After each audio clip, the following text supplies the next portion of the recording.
کجا میری؟ دارم میرم پیش حامد. حامد؟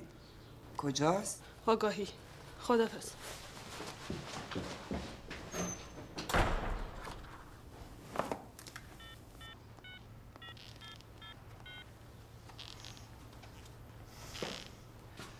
بردار.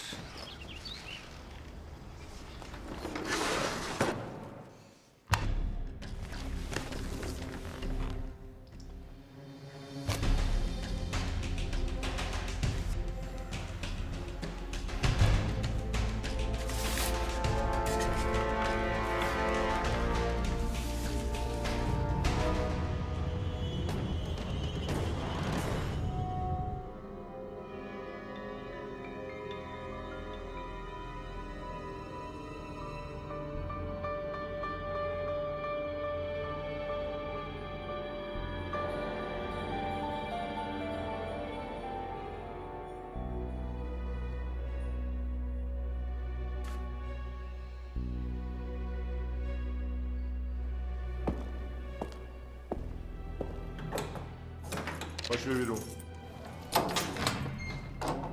باش بیرون. تمام حرفایی که امروز توی این بازجویی گفتی درست عین پروندته، ناقص و مجهول.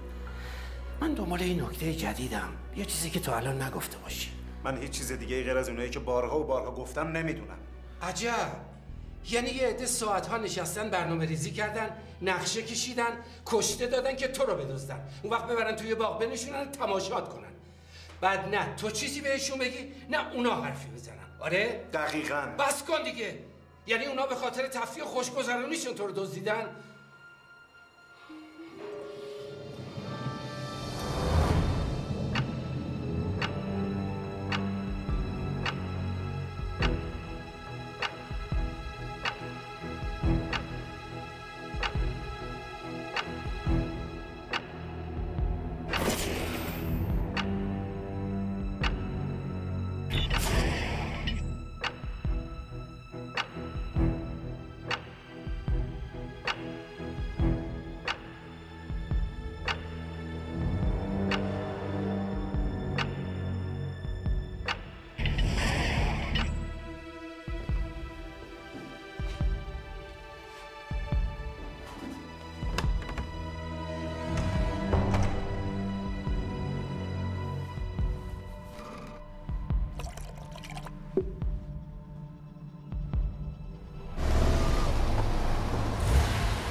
سلام.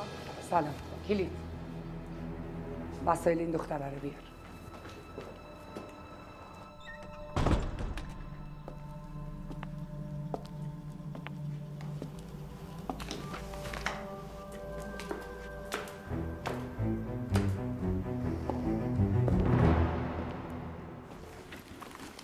میتونم برات یه پیشنهاد خوب داشته باشم، به شرط اینکه گوش کنی چی میگم. اگه تمام اطلاعاتی رو که تو این چند وقت با اون دخترای احمق‌تر از خودت جمع کردین بهم بدی، اون وقت منم میتونم. اون یه سری مطالب علمیه، فکر نمی‌کنم چیزی به درد بخوری برای تو توش داشته باشه. در ضمن اون لپتاپ پیشت بوده، تو این مدت میتونستی هر چی می‌خوای از توش برداری. یه سری فایل‌ها رمز عبور داره، اونا رو میخوام. نمیتونم اون فایل‌ها رو انتقال بدم، روی دستگاه دیگه قابل دسترسی نیست. من این چرندیاتو نمیفهمم. اونو بدش به من. انجامش بده. نمیشه. من اطلاعات این دستگاه رو میخوام، باید نشونم بدی. این فایل‌ها رو یه نفر دیگه ریخته رو لپتاپ من، رمز عبورش هم پیش خودشه. ببین بچه جون، برای من بازی در نیار. میتونی باور نکنی. قطعاً باور نمیکنم، چون تو فقط میتونی بدون رمز این کارو بکنی. البته فرصت زیادی هم نداری، فکر نکن میتونی مثل خانمان لم بدی رو مبل و برای خودت با لپتاپت بازی کنی. پس زودتر بجام.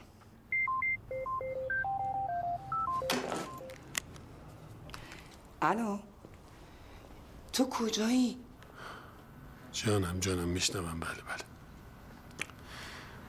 نه خوبم عزیزم، همه چی خوبه. میگم همه چی خوبه دیگه. صدام چشه؟ نه هیچی نیست. خوبم. میبینمت. باشه عزیزم، میبینمت. خداحافظ. خداحافظ. خداحافظ.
با توجه به اسناد و مدارکی که در ارتباط با حامد وجود داره میتونیم اینطوری تفسیرش کنیم که ممکنه اینها بیگناهی حامد رو اثبات کنه، اما آدمایی وجود دارن که اصلا دوست ندارن قصر در بره.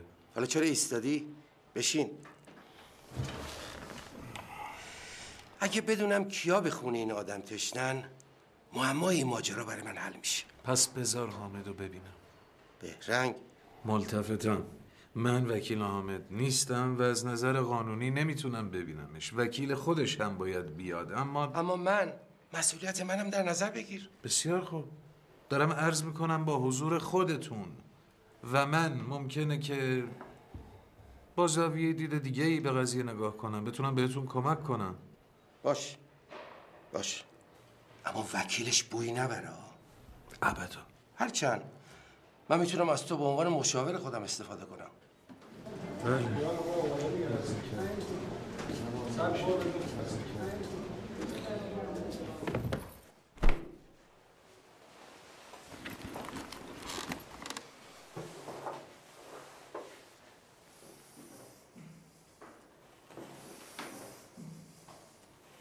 سلام. شما رو نمیشناسم. من باید وکیلم رو ببینم. من خیلی بیشتر از اون به دردت میخورم.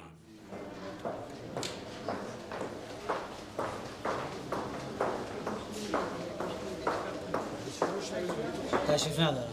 یه لحظه منتظر باشین، الان میام. یه آشنایی اسناد و مدارکی داله بر بیگناهی تو برام فرستاده. تو آزاد بودی اگه دزدیده نمیشدی. جدای همه اینا یه سوال مهمتر دارم. این بازی عجیب و غریب چیه که همه درگیرش شدن؟ من یه بار همه چی رو برای بازجوم توضیح دادم. دلیل نداره به تو هم بگم. چیز بیشتری هم از اونی که گفتم نمیدونم. این مدارکی هم که میگی نمیدونم چیه.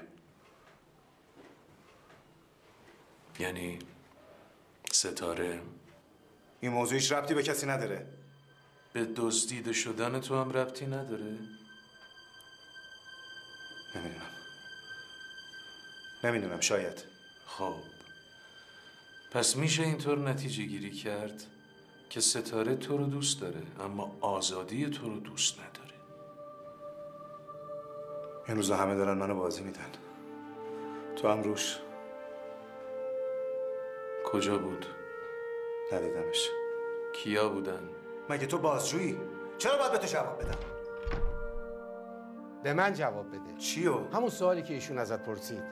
گفتم که اونا صورتشون رو پوشونده بودن. من نتونستم بشناسمش. ببخشید جناب سرهنگ، با اجازهتون من مرخص میشم. اگر به شیوا دروغ گفته باشی زندت نمیذارم.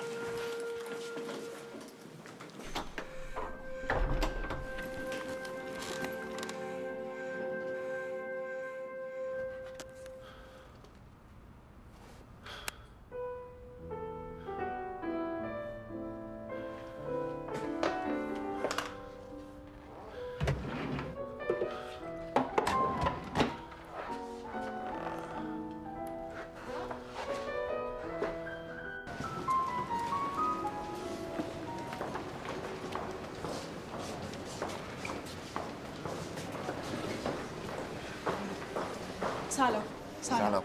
ببخشید جناب سرهنگ، من اومدم موکلم رو ببینم. علیک السلام. میبینیش یه اسناد مداری که از برات آوردم خیلی به کارت میاد. چی هست؟ من تو اتاقم. امری نیست من مرخص شم. نه دیگه. قربانت. خدا نگهدار. اینا رو از کجا آوردی؟ اونقدر باهوش هستی از تو چیزایی به درد بخوره به دست بیاری. خیلی ممنون واقعا از کمکت. دستت درد نکنه. فعلا کاری داشتی دفترم. باشه. بازم ممنون.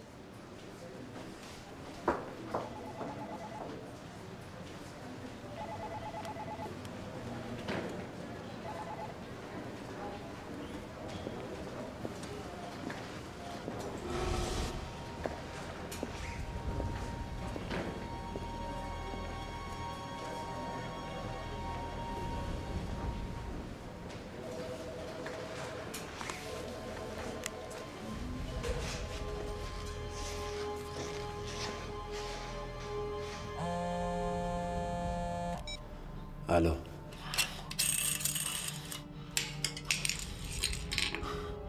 انجام شد؟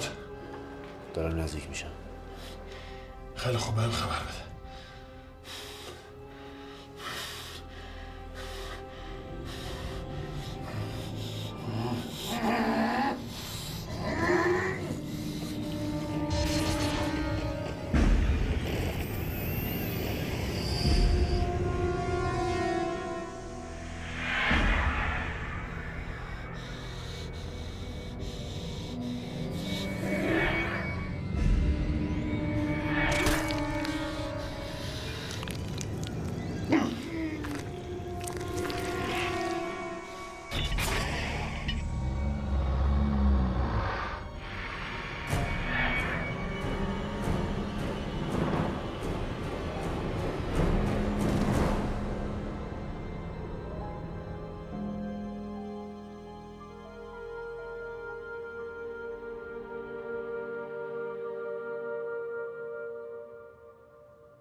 باورم نمیشه.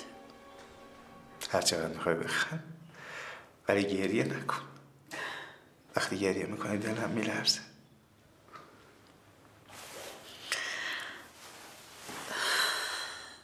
انگار تو اینجا پرواز کردم. دیر اومدی. ولی اومدم با 1000 تا سوال بی جواب. بهم جواب بده که با هم از این در بریم بیرون. میشنوم.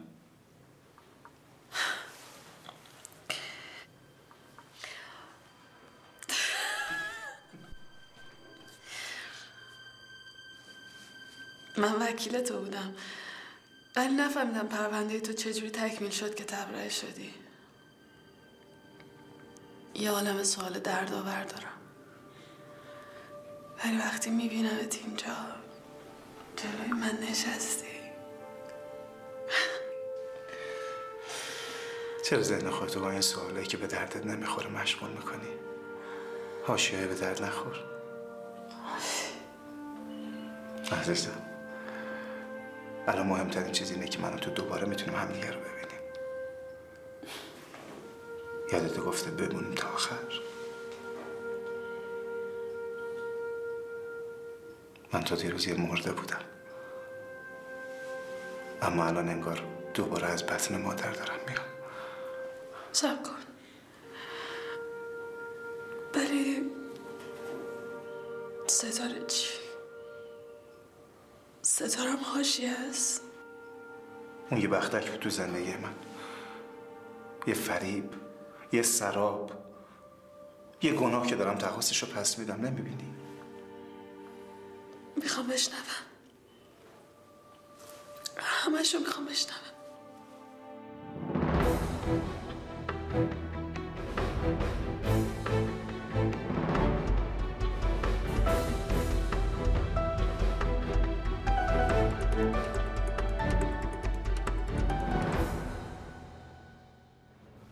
آقای فرامرزی درسته؟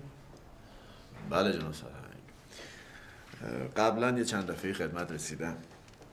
خدمت شما هست شود که 3 متهمی که امروز به اینجا منتقل شدن وکالتشون به عهده بنده است. اگر اجازه بفرمایید یه ملاقات کوتاهی باشون داشته باشم ممنون میشم. از نظر من مانعی نداره. عجیبه که شما خیلی زود متوجه ماجرا شدید.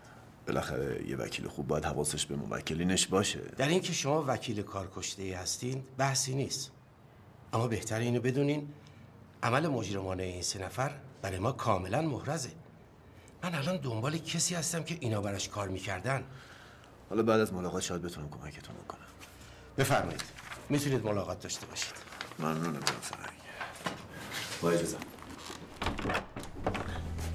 ببخشید مثل که مزاحمتون شدم جناب سرهنگ. بفرمایید. میبخشید.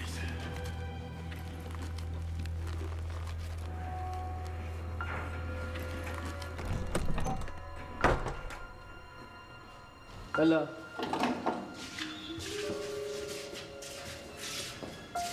سلام.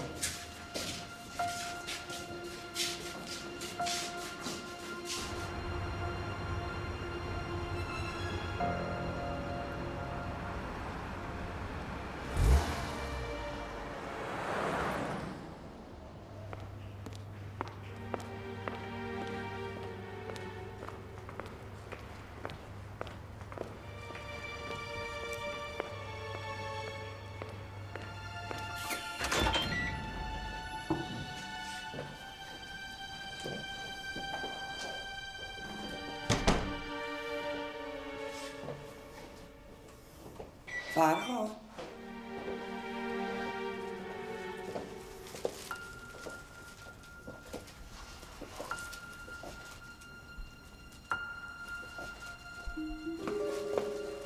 فرهاد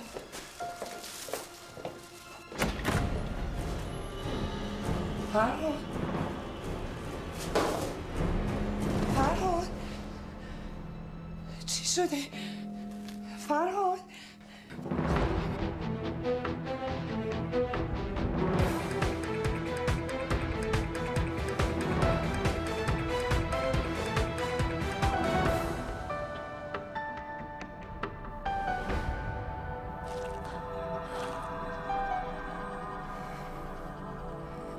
چه بلایی سر خودت آوردی؟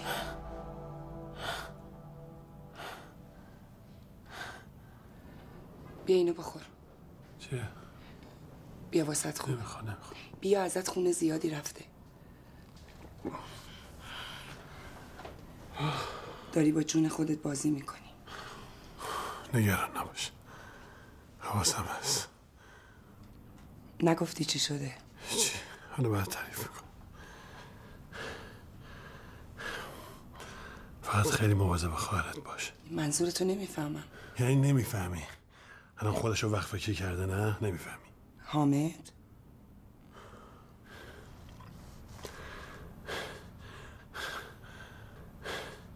سیگارم از اون اتاق بیار. تشکر.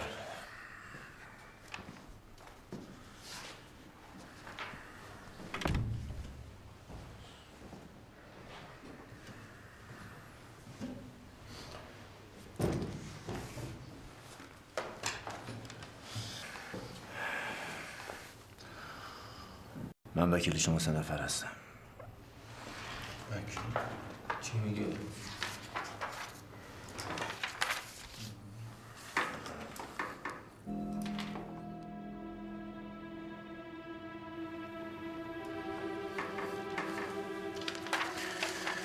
برای شروع کار لازمه که یه برگه‌ای رو امضا کنید.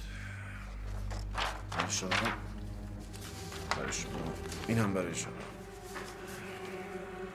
این هم خودکار.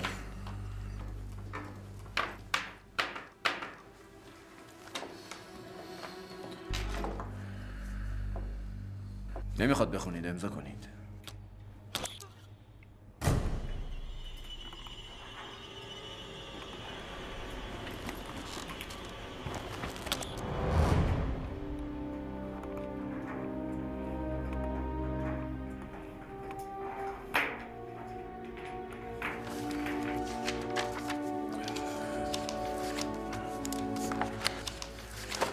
کار من فعلا تمومه. خداحافظ.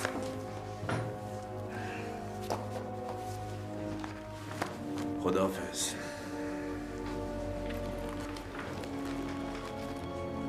عمو چی به سر ما میاد؟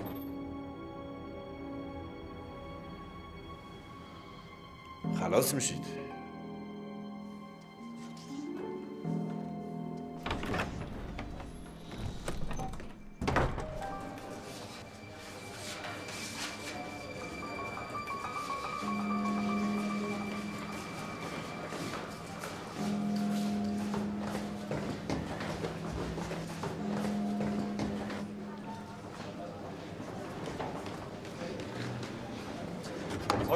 باشه یالا.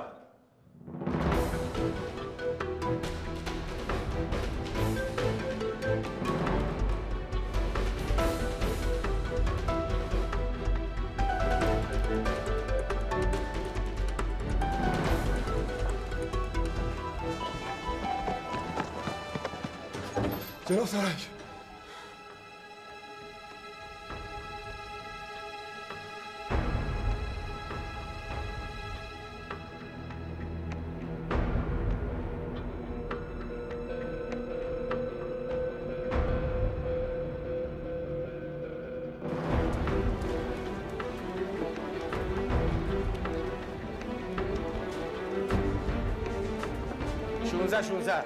شخصی به نام فرامرزی نظری از در خارج بشه.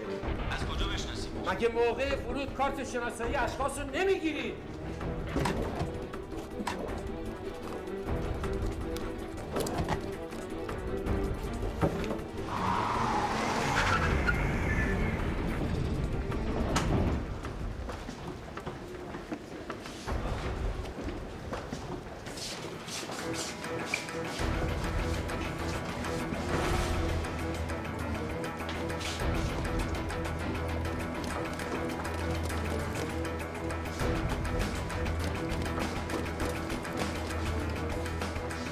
پیرمرد با قد بلند حدود 60 سالشه، کت شلوار قهوه‌ای تنشه، یک کیف قهوه‌ای هم دستشه. خیلی دقت کنید.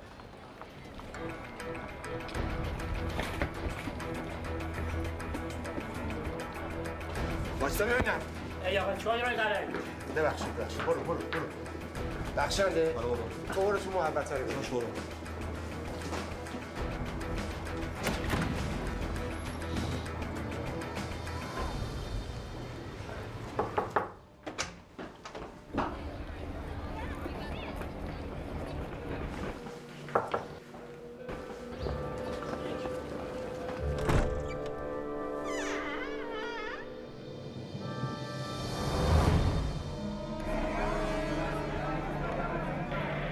شونزه تمام در خروجی رو ببندید. هیچ حق نداره بره بیرون.